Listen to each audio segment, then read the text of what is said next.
Hi everyone!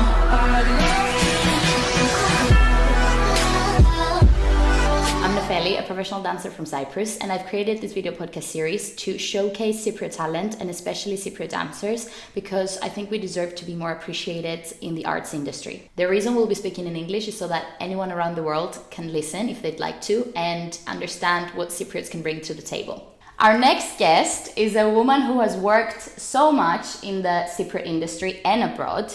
She's a performer, she's a choreographer, and I'm so happy to have her with us today because she has so much experience and knowledge that she can share with all of you. Please welcome Ioanna Kamenou. Hello!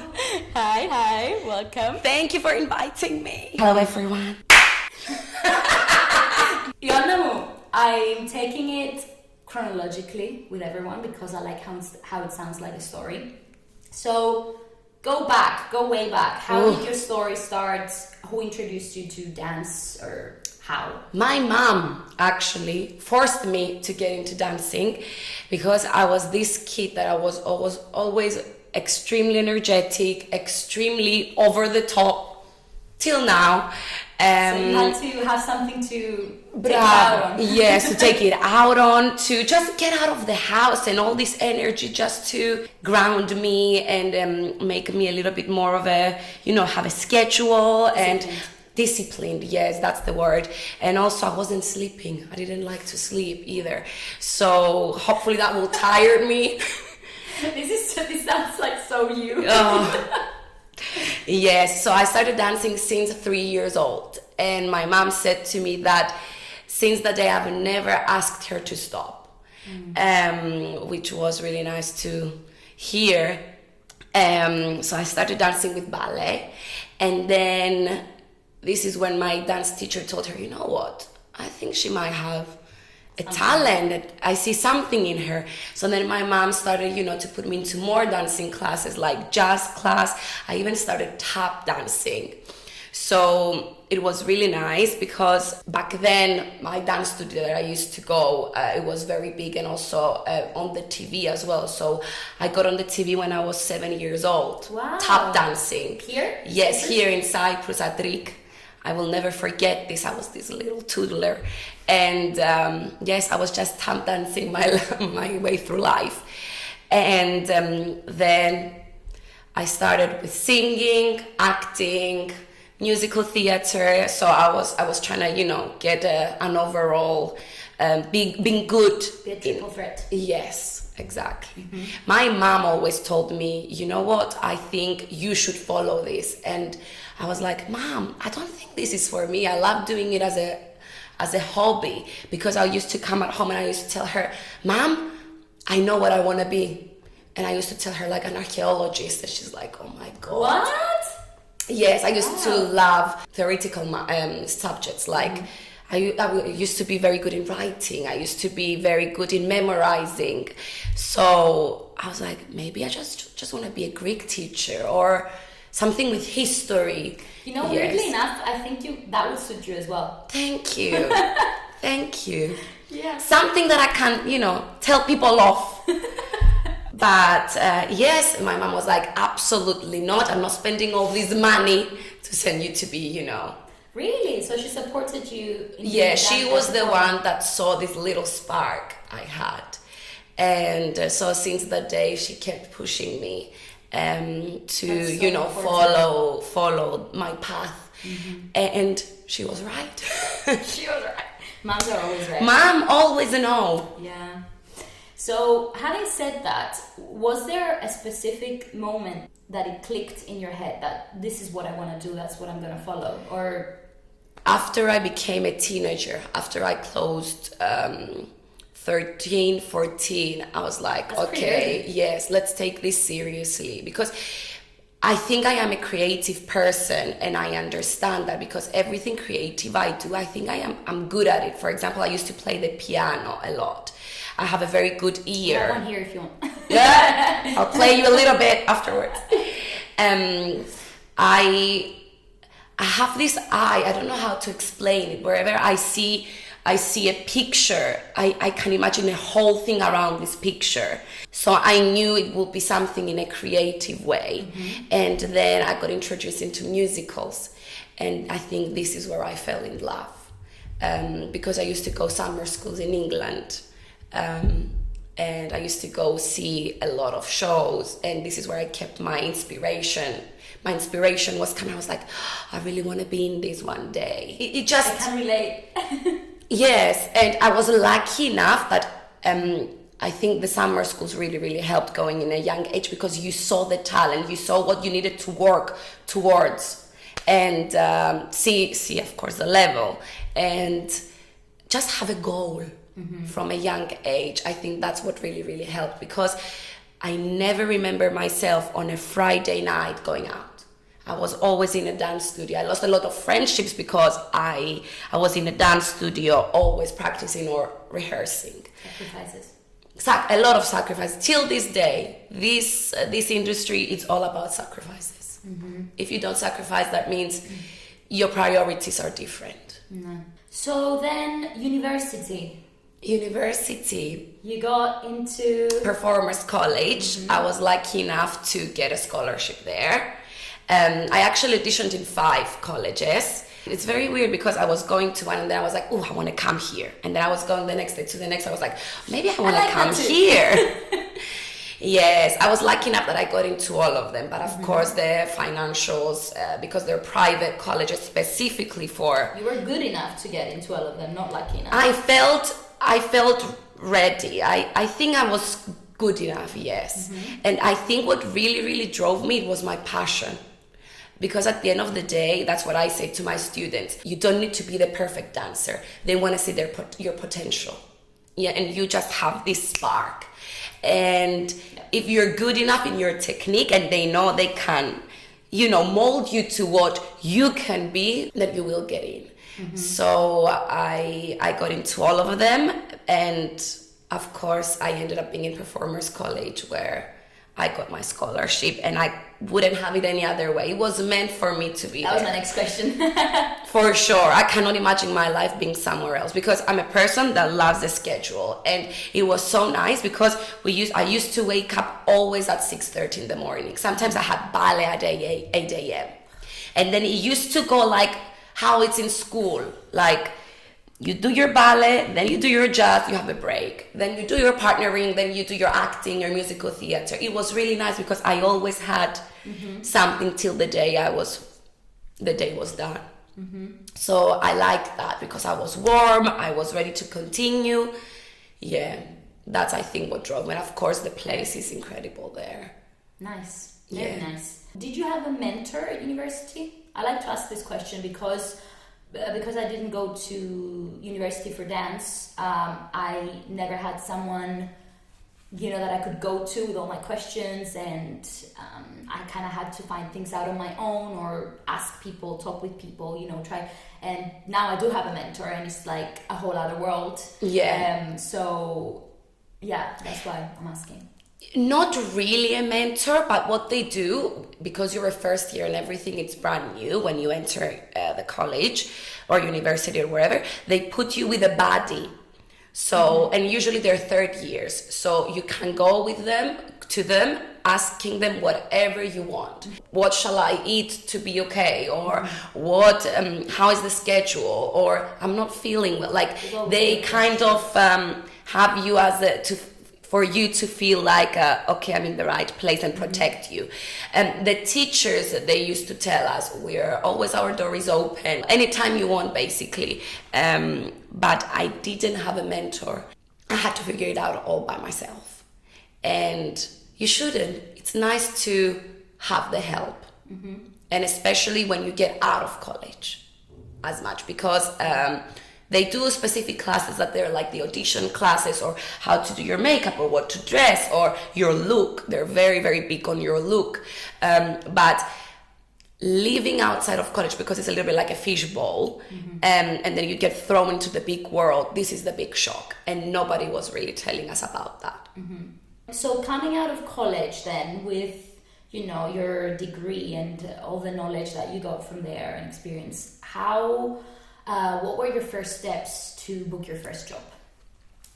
So it was a difficult time because I was on the top of my technique, physical wise, technique wise. You get out and you have your best self like out there. But think that you come out of the college and not only you are as good, but another thousands of people are as good as you. So my first step was for me to come home. Big mistake. Take a breath, but big mistake now that I see it. Why? Because we finished, my graduation was in July, and I was like, you know what, I'm gonna take August as a break, and then I'm gonna come back from September and ask for Christmas jobs. But guess when are the Christmas jobs? Audition. Summer. So I lost a big chunk of auditions, either for agency auditions, either for Christmas jobs auditions. So I came back in September with not many audition opportunities. Bear in mind, I just broke up that time. So I was like, I'm gonna book. I'm a person that wears their heart on their sleeve. And I think that's why as well I came back. I booked a ticket and I came to England and I didn't have nowhere to stay. So I called my auntie and I was like, can you just please let me stay for a few days until I find somewhere to stay? And yes, she was amazing. So I stayed for a few months at my auntie's, and then I had to figure it out all by myself, thrown into this professional world, let's say. So the first thing was to find a job. I had to find a job. What an easy task. Get a place. By that point, my parents were still financing me because they were super nice. They were like, okay, we will help you a little bit until you get your first job, and then, slowly we're gonna... I believe that if the parents can help, of course they should. Yes, but I didn't want them to. I know, trust me, I understand you, because I'm the same. They did their part, Since I took my first paycheck, I was like, okay, now I'm not going to be asking for money from my parents. Exactly. But we need to just accept that when we need the help, because our profession is so difficult, there might be moments where we need the help. So if our parents are able to give it to us, we should ask. That's something I'm trying to overcome so much, asking for help. Asking for help, and sometimes it's good to ask for help. We cannot do everything ourselves. Even though we believe we can. Even though we believe we can, of course. Because we're super people. So I literally was like, what can I do in order to be able to still do my training? For me, this was the most important thing. To not lose my technique, my well-being. It was the first time I've ever went to the gym. I was never that gym girl, but I was like, oof, I'm eating the same amount and now I'm not burning it, so I better get into the gym. And I was thinking in myself, okay, maybe actually I should be targeting the gym because this keeps me fit, and also I know how to stretch, I know how to do my own ballet class. And then I was going into specific classes that I knew I could be seen, I knew I wanted to do, really wanted to do, and will allow me with my schedule from my job to do. So it was leafleting, believe it or not. Your job? My job. So that was your first job? That was my first job. Wow. I used to stand under the underground. It was paying a lot more than what the dance teachers get paid here. God. Yes. But you know what? So sad to hear. I had to stop it because I was thinking in my head, I wasn't mentally okay. I was like, well, I'm getting all this rejectment from going to auditions, and they don't even want to hold the leaflet I'm giving them. Like, I cannot handle this. So much rejection. Because it can really mess up with your brain. Because when you get rejected from an audition at the end of the day, it has to do with your dancing, but also it's because they're looking for something very specific. Yeah. And that was another thing I had to overcome, because how many times I got out of an audition, I was like, I smashed that, but why did I not get the job? So at the end of the day, I always say you have to be able to get yourself to the audition. the bonus is to get the job, but you have to be seen. This is more important than you getting the job. And you also get experience. Absolutely. That was a very big lesson from me. So I started doing that. And then, funny enough, I got scouted. This is why I miss London, actually. Whilst I was in a class from an agency, and they used to take me to do extra work. So I used to go and be a double for someone, or to be like an extra. I did few on TV, film? On TV, yes. I did 2-3 Bollywood films. Wow, love Bollywood. Nice. Yes, they love the white, blonde, blue-eyed. Okay. And the more the people, the merrier. This is how their movies are like. Their big celebration. But were those paid? They were paid. Nice. Not as much, the Bollywood films, but it was a lot of hours. And also you could have put it on your CV, get the little feature. Honestly, when you're right at the start of your career, you will cannot take say jobs no. that are a little bit less paying, or even you can do some jobs for free. I believe. Always say but that. There's Yes. a boundary where, because if you keep getting jobs for free just to put them on your CV, then the professional dancers are not going to get it. Absolutely. And I did this for the first year. I did a lot of charity work that it was like for TV or not as good paid, because I wanted to put that on my CV. A year later, when I thought, you know what, I got the experience, I know what I'm doing, that was it. So yes, I did a lot of extra work, and this is how I was getting my money. Did I answer your question? Yes. What was even your question? Μιλώ πολλά, είναι. Πήρωσα τώρα, είδες, ako passionate. Κάρλο μου, πέρασε να αγάπη, έφυγε. Baby, να έρθεις εδώ, έλα. Αγάπη. Έλα δίπλα. Μα δεν μου είσαι καταλάβει full. Ναι. Μπράβο! Μπράβο, τσοκορού. Μουα. Τι έτσι μιλά του γιου μου. My first job, just to see that everything happens for a reason and for timing. Dance job. My first dance job actually was a pantomime. Okay. So actually my first professional job was in third year. I did a pantomime in third year. So they came choreographers into the college and they auditioned us. That's the good thing when studying dance. You get To meet people. You get job opportunities while you're still studying. Yeah. So I'm very grateful for that. And the choreographer of this pantomime was so unique. I will never forget it. Her name was Taira Fu. And her style was, think contemporary / breakdance / hip hop. How can we put everything together and make how many moves we can fit in one count? Right. This was her style. One and then. I'll show you videos if you want. And somehow I got the job and I worked with her. And I don't know what it is. Is it because I'm a very passionate about what I do, and I also, knowing myself, to pick up choreography like this, I have to put myself in the front.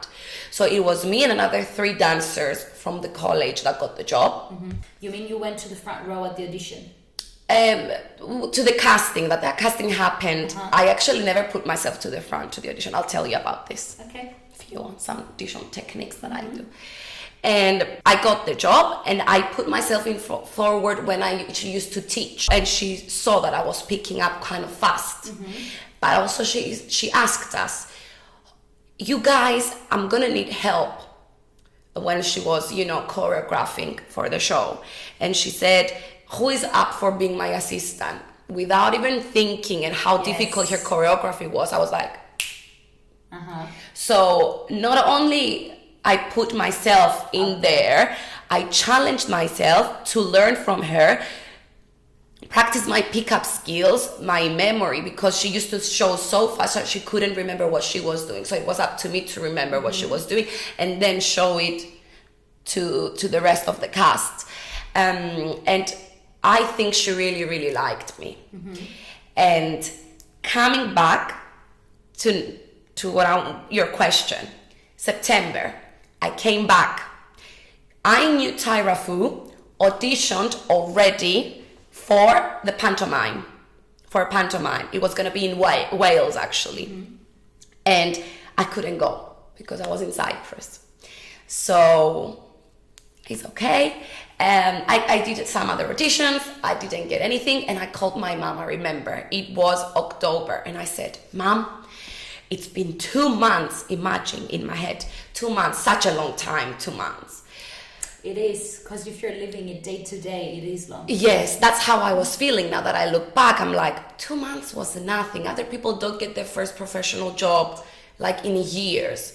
And it was 2 months. And I said, I'm going to book a ticket and come back. Like I need to come back and refresh my mental state and see you guys. I booked the ticket. I get a message from my college agent back then. So, hi Ioanna, what are you doing? How are you? Good, how are you? I'm just getting ready to go back to Cyprus for holidays. And they were like, wait.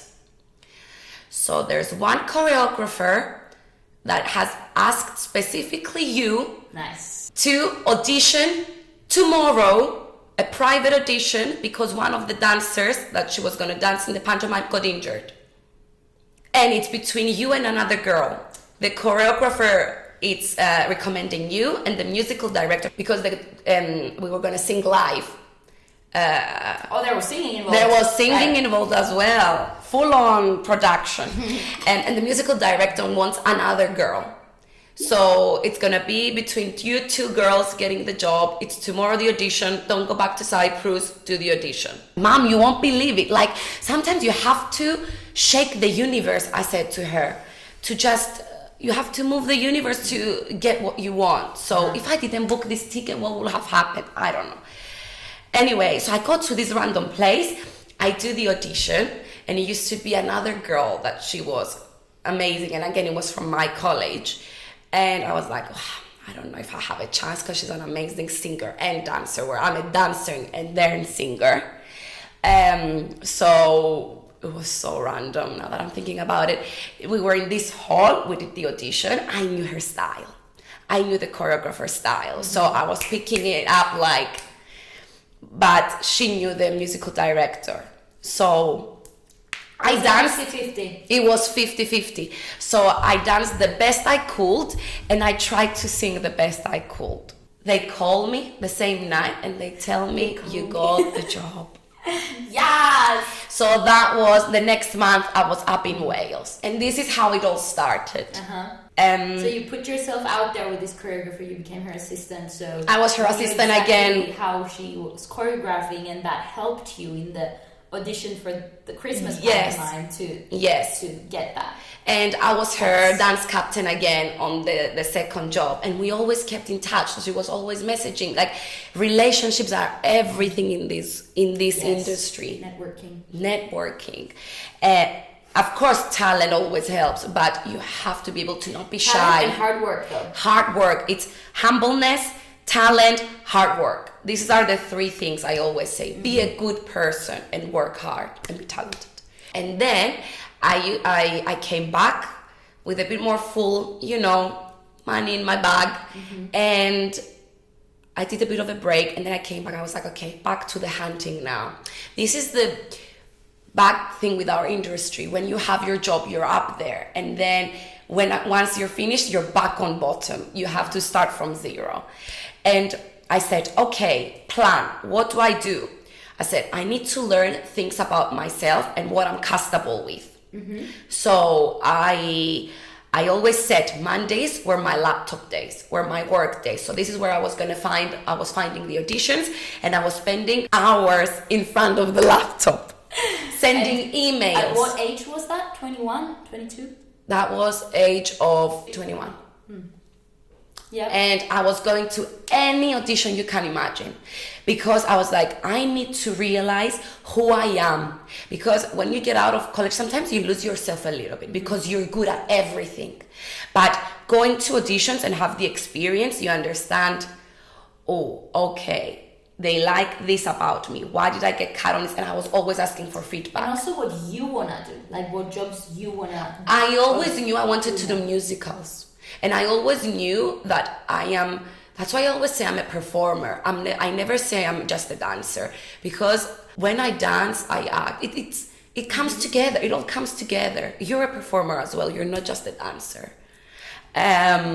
Yeah, no, I do believe that it comes together. And like when they, when they ask if you're at some auditions, if you're doing acting as well, my answer is like always, like my first answer is always no. But then when I actually think about it, because I haven't taken any acting lessons, but when you think about it, we are acting through dance. Because otherwise, how do you tell your story through your movement? Without acting, without putting emotion into it, without performing it. Absolutely. So, and believe it or not, I've realized within myself, I'll speak about myself, is that I had a very commercial look. Back then, my hair was a little bit like burgundy. What's your natural hair color? Like yours. Really? Yes. Light brown. And when did you dye it this color? This color right now is like... But like the towards the burgundy red when I moved to England. And you've had it since then? Yes. Whoa, that's a lot of maintaining. Yeah, I have a very good hairdresser. But that's the thing though, sometimes people will book me for this and some people actually will not. But I'm okay with that now. Like I knew it going into it. But it wasn't as crazy as now. Now I'm going through a different crisis in life phase, So I was going to any audition and I've realized that I'm a jazz dancer. So I used to have a very good technique and I was very unique and sometimes very explosive and I couldn't fit in an ensemble. That was my problem. And because I was so expressive, so I learned how to tone it down or how to change my makeup or how I do my hair depending on what auditioning I was going.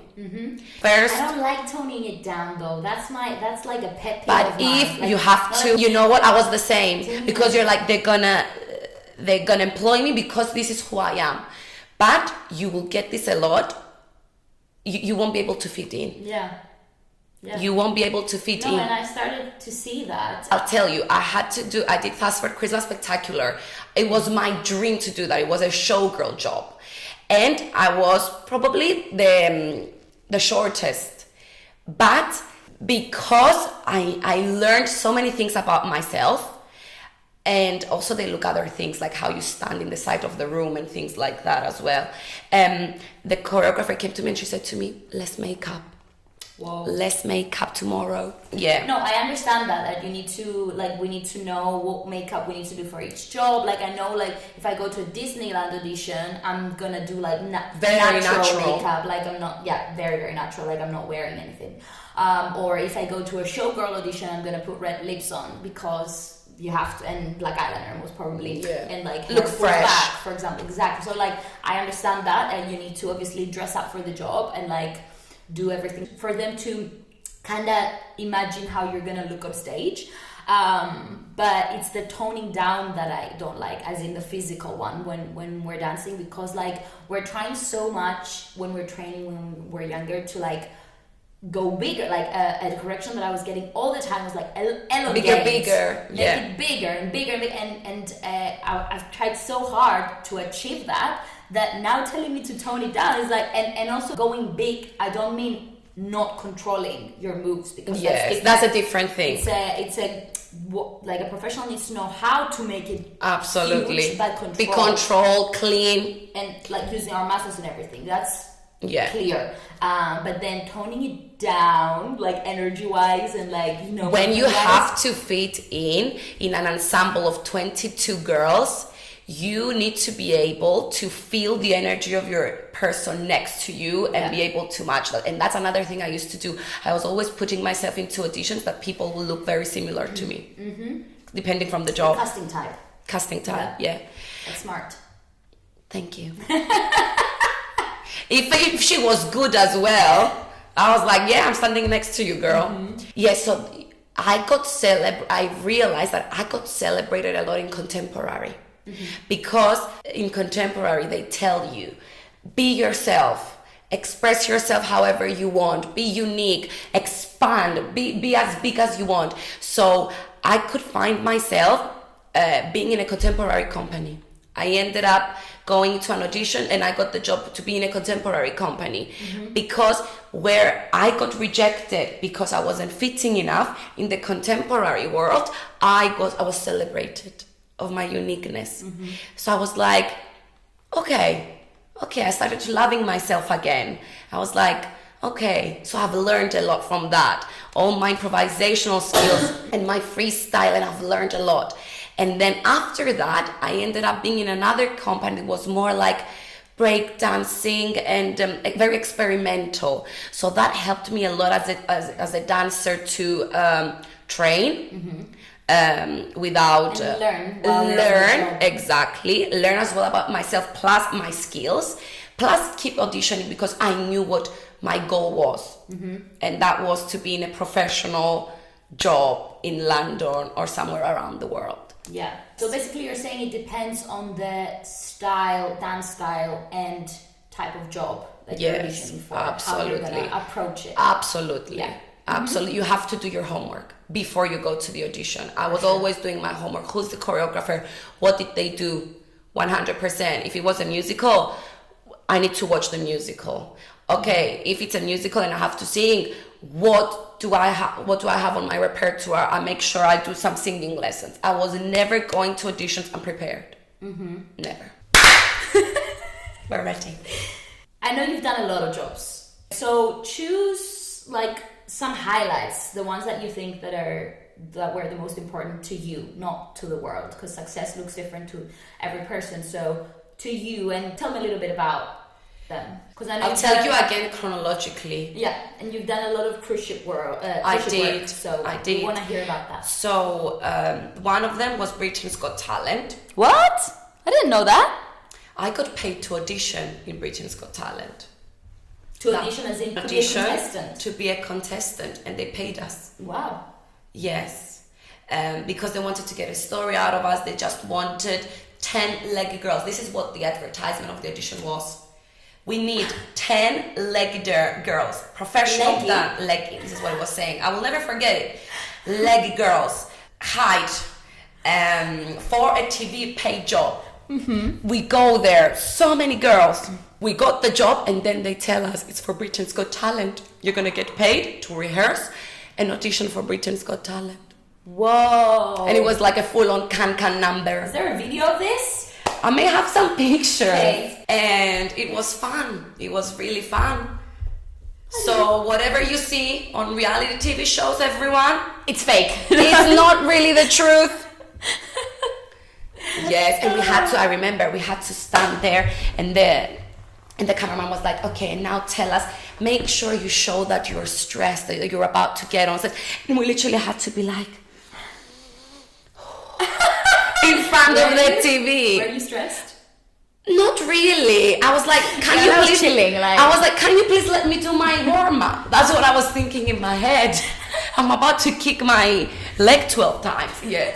And I don't even remember what they told us. They cut us, but whatever. So that was the point, though. The job was to audition, get cut. Right. Yes. The other thing that I did that was an amazing opportunity for me, I danced next to the Tiller Girls. The Tiller Girls used to be the showgirls of England, like the first showgirls of England, and it was one night called Night at the London Palladium. So again, more leggy showgirl job into this incredible theater. I will never forget it. And then I did Thursford, which was really, really cool because again, I learned a lot about showgirl and how to posture myself, and I also learned new skills. I did FA Cup final as well. Wow. Yes, that was an amazing opportunity because I danced in a stadium, and I was like, I will never forget, like 360, we had to have in-ears, like it was an extremely overwhelming but beautiful experience. For that? 1 month full. Yes, and we had this Swan Lake makeup. Makeup. Yeah, it was really cool. And after that, this is when I left and I went. The UK? Yes. I was like, it was hitting 2.5 years, And I was telling my mom, I think I need a break from London a little bit. London can be hectic. And that's when I got the email. Sometimes you need to ask and you shall receive, but you have to wait for things to happen at the right time. What email? About leaving and going to cruise ships. But were you like purposely auditioning for cruise ships? You know in what? London before? Oh, I did every cruise ship you can imagine. Audition, every cruise ship audition you can imagine. From Jean and Ryan to P&O, Australia, to Celebrity, to anything you can imagine. I was always in the books. Never heard anything. I was always in the books. That's why I say to everyone, this is a big note. Don't wait. You have to keep auditioning, especially for cruise ships, because they might call you 6 months after and say, we have a position for you. Princess was the only company that I did an audition. I sent my show reel. Oh, and they got you from your material? From my material. Wow. So how long was it after you... So I sent my stuff off in October. And I heard January. Oh, that was pretty fast. You think? Yeah, from an online submission, it's pretty fast. I thought, because I completely forgot about it. I was like, I'm going to send it, who will? Yes. And you got an offer to start when? March. 2 months before. Yes. Yeah. I didn't even see the ship. I didn't see anything. I was just like, I need to check what shows they have on that ship. Because I had a big stamp, I was like, cruise ships? I don't really want to do cruise ships. Unaxera. And the first thing I did was to go on YouTube and check their shows. And as soon as I saw their show, I was like, shit, this is so me. Like, it's full on. Yeah. And I was like, yes, I'm on it. Also, I wanted a change. So the timing was correct. Timing was perfect. Money was good, and somebody will pay for me to go in the other side of the world. And travel. And travel while you're performing. I didn't care. I didn't care about traveling. I never had it in me. My money was to go back and forth to London. My dream was London, wasn't to travel the world. That's why cruise ships for me wasn't a big dream. Then the travel bags started. And how many contracts did you do with Princess? 4. Wow. I did 4. And every contract I was doing it, I was doing it for a different reason. So the first one I did it for the shows. And then I was like, I'm gonna do only one, and then all the money I'm gonna save, I'm gonna go back in London and get into a musical. This is what I said. And then this is the sweet thing about cruise ships that people may know. Before you finish your contract, they come and they tell you, look, we have available these ships. They tell you next to it, these are the shows for these ships. They also show you their itineraries. And they're like, you can put your 3 first options, what ship you would like next. It doesn't mean that you're going to get it or that we're going to rehire you, but if you have built a good connection with the company, you might. So if it's in your work ethic, you know, how you are on the job. Yes. And I was like, because they offered me the big ship straight away, I was like, well, I'm not going down, so I'm not getting a different class of ship. I know this, I know the theater, I want to elevate. So the second ship I did was the sister ship, and it was clearly for traveling purposes. I'm saying that from now. So it was a different itinerary from the first one. Yes. The third one, I wanted to do it because it was the newest ship in the world back then, and it was going to Australia and New Zealand. So brand new shows. So I was like, I messaged the casting director and I said, please, I really want to do this. And he was like, you're more than welcome to be in the cast of this. So again, relationships, being a good work ethic dancer, it's going to help you. So yeah. And then my last one, which was the most special one, I was in the inaugural cast of a brand new opening of the newest ship of the company. So we created all the shows from scratch. with so we worked closely with choreographers, musical directors, costume designers, and the shows were built on us. So I feel like I left my stamp because my name is in the books. So somebody follows my name in the books, which I'm very proud of. Oh, you should. Yes. I was supposed to go back to make the opening for the next sister ship, but COVID happened. Don't even get me started about that. But again, everything happens for a reason. So you wanted to do a 5th contract with them. I was going to. I only had 3 weeks break. And then the 3 weeks became a month and a half, then the month became months, then years. Yeah. And I was like, you know what? I'm in a different state. So I just wanted to continue to something else. So after your 4th contract with Princess, you came back to Cyprus. Was it during the pandemic that you decided to stay permanently? Like, how did you make that big decision? Because you were planning to go back to London, so how did you think about this? Oof. You know what? I had a bit of a personality crisis back then. It was the first time that I was like, do I want to continue dancing to start with? Because I was like, I'm never gonna get a job again. Like, it was really bad, because it made me question a lot of things. And then I just had this thought of, you know what?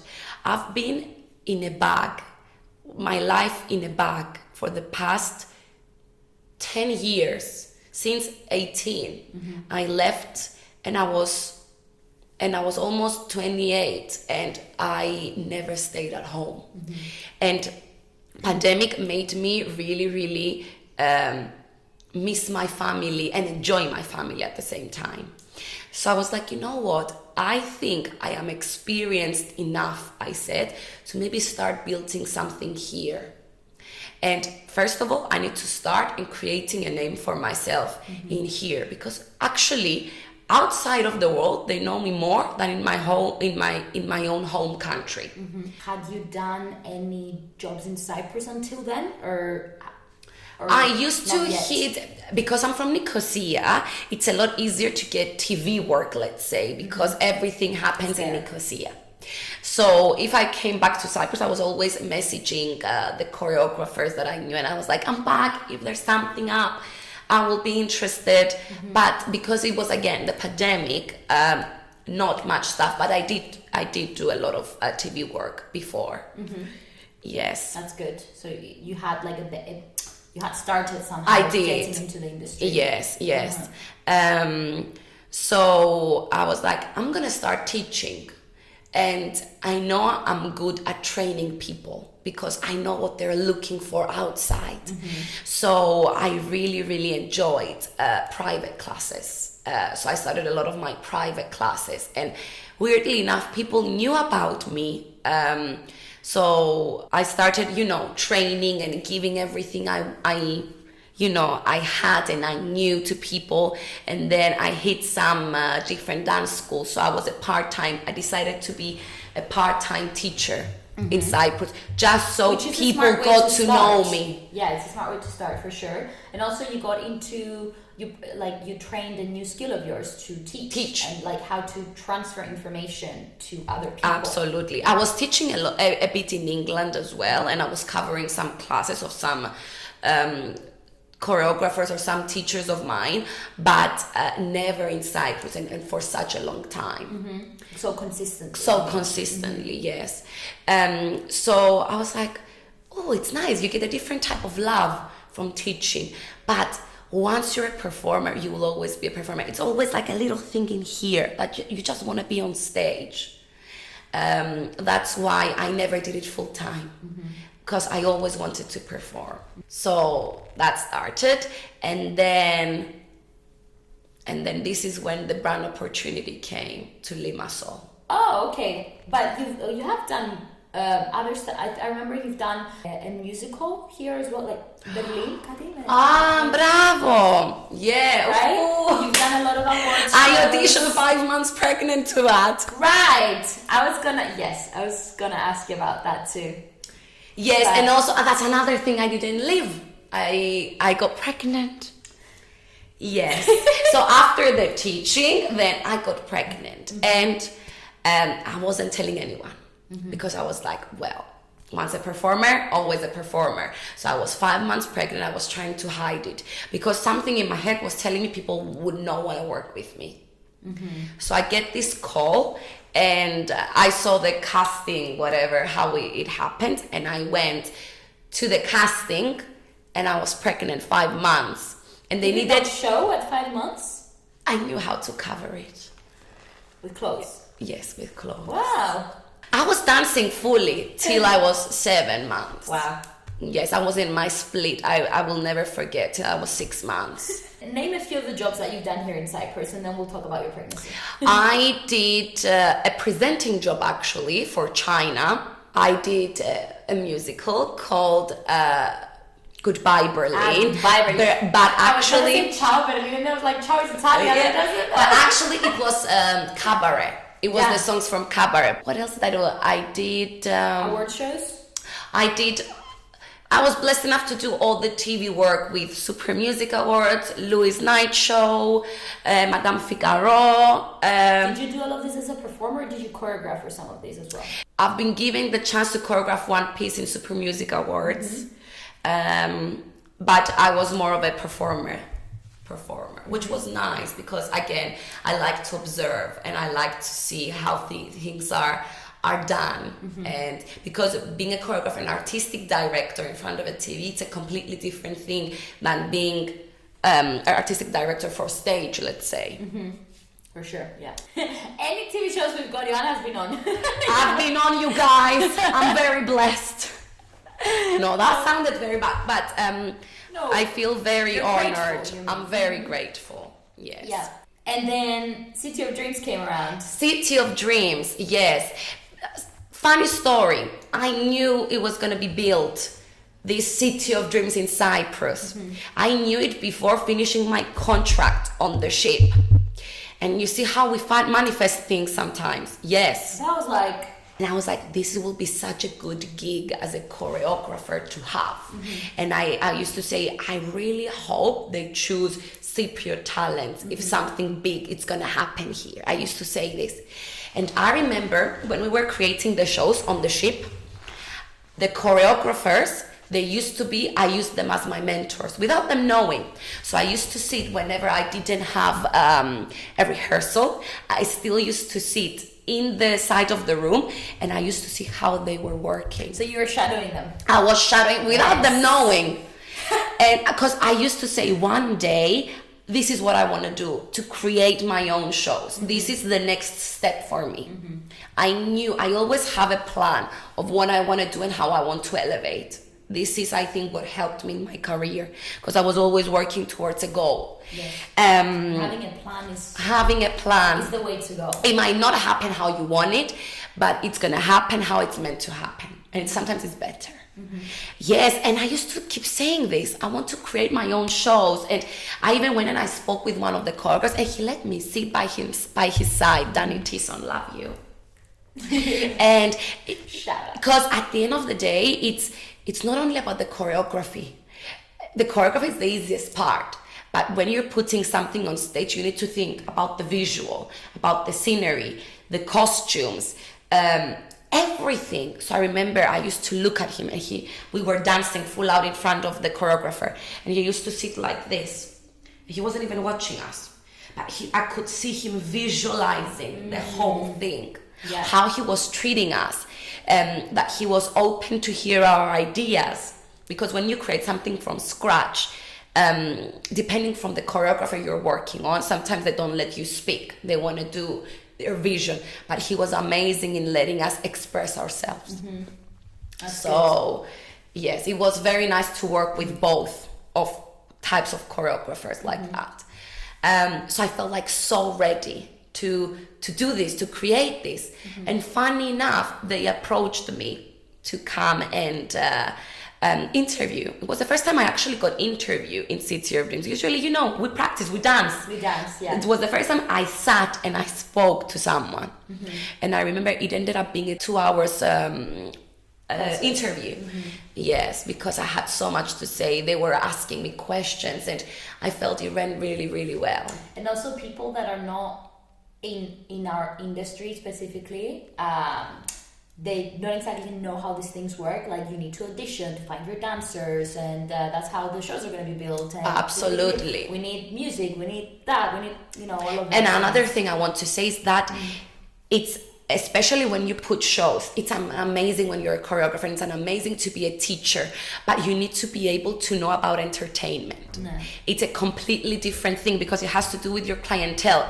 I wouldn't do the same choreography that I do in a class to teach my kids to do a show, but you need to know that, or how everything would look, what's your clientele. Even if it's more men than women, it matters. Even if it's from other countries, the clientele, it matters. Everything. You need to put everything into perspective when you create entertainment. Yeah.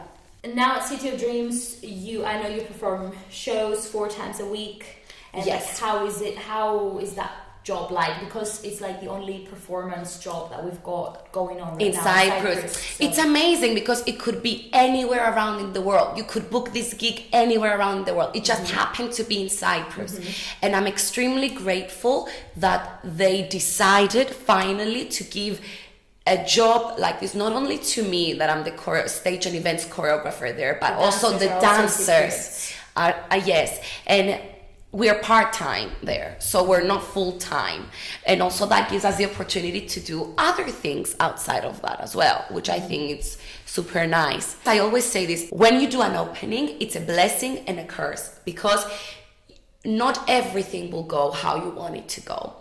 You're building everything from zero. You're building everything from zero. Sometimes you need to see what works, what doesn't work. Sometimes we were saying this behind the camera. You have to figure out things how, along the way. The girls used to perform from Monday till Sunday, and then we're like, but it doesn't worth it.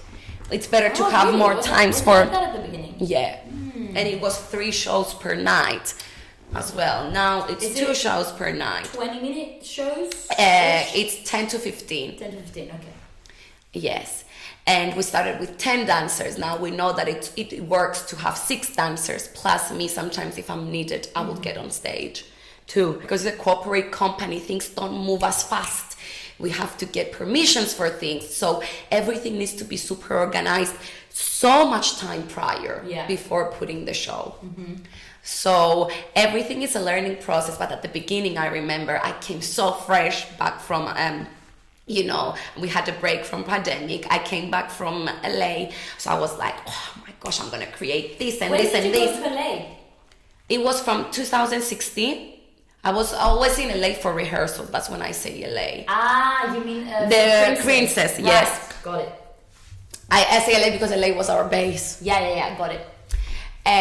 So from USA, and I came, and I was so ready to work when things were opening, and then the opening happened of City of Dreams, and then I started getting, no, we cannot do that yet. No, we cannot do that yet. Only because it was the beginning. Let's start small, and I'm not a person that likes to go small. I'm like, the bigger the better. So I had to tone it down a little bit and start from something to, involve. So yes, and also managing 10 girls as well. That was another learning process. But everything happens for a reason and for the better. And I am so grateful I'm there. I feel like I've learned a lot as well as managing as well. And you're teaching at the same time, right? I'm teaching as well. I'm teaching. And doing one-off events here and there in Cyprus. Yeah, as much time as I had, and also being a mom at the same time. Yes, this is what I wanted to ask, because I cannot even imagine how, intense it might get to try to balance your job and your career and everything that you have to be, on top of. Yes. Whilst having a baby and obviously a husband and yes. How do you find the balance between these? You know what? One thing my child has learned me, by the way, I love being a mom, is your time is worth everything, and you're worth so much more. So my child told me, don't waste your time in things that don't matter. That's number one. My child told me to be super organized. So when I used to be before, I didn't have a child and I have 10 hours to do something. Now I have 2 hours and I'm bang on. You need to get it done. Yes. Yeah. So I'm even more productive now because I know I have this limited time. It has to happen. 3, my child made me love myself and women and the whole human nature and everything so much more. So at the end of the day, I feel I can do everything because I feel so much more powerful. Wow, that's a whole different way to look at it. Oof, and I don't sleep. Before I used to say... I don't sleep. I really don't sleep. With 4 hours, I'm good now. I can function. Wow. I remember I went one time to the girls. I had to do a brand new choreography for CTS Auditions. I was so with no sleep. I don't even know with what. I think it was adrenaline. Mm-hmm. I made a whole two minutes choreography in like an hour. And I was like, they couldn't like get me. I was like on an adrenaline, yeah. So yes, not much sleep, but it's organization. And now time management is everything. We can do it all. We can do it all. I promise you that. Yes, yeah. And also good support. You definitely need a good and understanding support, which I love my husband for. Husband, like maybe grandma, grandpa who are helping. Yes. Yeah. So for example, the reason why I don't sleep at night is because my husband puts my child to sleep because I work at night. But in the mornings, I always wake up earlier because this morning time with my child, I want to have it. Mm-hmm. And I take him to school. So How old is he now? He's 19 months. So a year and a half. A year and a half. Whoa. So very, very young. Yes. Plus, I gave birth, and 40 days after, I did go back to work. So not really much time away. You wanted it, right? I wanted it. To go back. Yes, because I always say healthy mom, happy and healthy child. Mm-hmm. It's important. I always say this: love yourself first. Be okay with yourself first in order to be good with others. Yeah. I've heard that a lot, like fill your own cup to be able to fill into absolutely. Others. Yes, and I'm a bit selfish on that. Otherwise, I wouldn't be a good mom. To close it off, I want you to tell us some audition tips that dancers can benefit from. Yes. That you've gained from your experience. And maybe because you also hire dancers now with the job that you have, maybe a few tips on like what you're looking for, like who would you hire? Yeah. Awesome. I'll tell you a few things that I used to do when I was back auditioning that I feel like they always worked. First of all, from the moment that you're going to enter the room, smile, be this positive, encouraging person. People don't like competition, and especially when they see it in a room. One day I got hired because I was so supportive on the side of the room. It's extremely important. That's the one. Second, always be in people's face. So when the choreographer always be listen to this because it's a very good tip. Yes. So if the choreographer is literally standing in the middle and you're gonna learn the choreo, you always stand either on this, like on the diagonal where they can see you from their eyes, and also the panel. Never lose the panel. The panel needs to be able to see you all the time. Always wear something that, unless they tell you to wear black, something that really, really enhances your color, skin type. Don't wear something that's gonna drown you. I even had my colors done before I started auditioning, just so I know what makes me pop. Yeah. And and another thing that I was telling you, if you see that you're very similar with someone, like body type, height-wise, and they're good at picking up choreography, go stand next to them. Because then they can imagine you with them. Dancing together. It used to work. 90% of the time it used to work. Yeah. Yes. And make friends, network. This is the biggest thing, and always ask for feedback. You might not be given, or they might not have the time to do that, but you're gonna learn so much from yourself by asking feedback. And I will always say this respectfully, and if you see that absolutely, and always say thank you. thank you with a smile, even if you didn't get the job. Always do your research before you're gonna go to an audition. Who's the choreographer? Who will be sitting in the panel? It's very important to know everyone. Don't just rock up. You need to know your stuff. They know it, they realize it, be that dancer. And always say this, you need to get to be seen in an audition. This is what you need to do. Be able to get the audition. If you get the job, it's a bonus. Always get the audition. This is used to always be my advice for the dancers. Get to be seen, because you never know who will be sitting in the panel. You might not be right for the one job, but if they have your details, you might get booked for something else that they think you're more suitable for. And the other thing now that we're casting as well, I want team players. For me, this is extremely important, especially when you have to manage so many people. Be humble, be able to work in a group.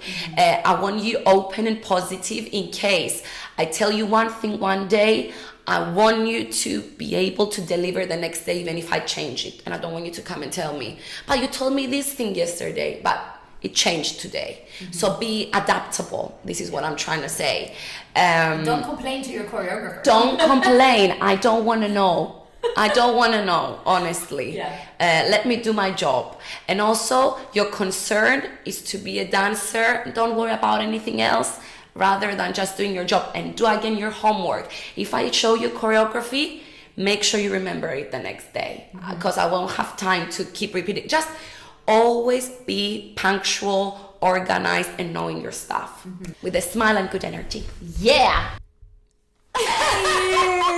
So good to chat with you and just Thank you so much for being here. I loved hearing about your story, because even though I knew a lot of those things already, because I know you, there was also a lot of things I didn't know, and it was very fascinating to find. It was just amazing to give me the opportunity to tell my story. Thank you for giving me this platform, and I really hope even if one person finds this helpful, then we did our job. Yes, I agree. So thank you so much, guys, for being here and watching this. I hope you've learned something from this conversation, and go out there, follow your dreams. Honestly, don't stop. The best you can. Never give up. Never give up. Just remember why you always started. This is what I'm gonna say. And sometimes you feel like I'm doing this I'm working so hard. Why don't I not get the results I want? But you need to stop and look back where you came from, what did you do, and where you are now. Sometimes we forget.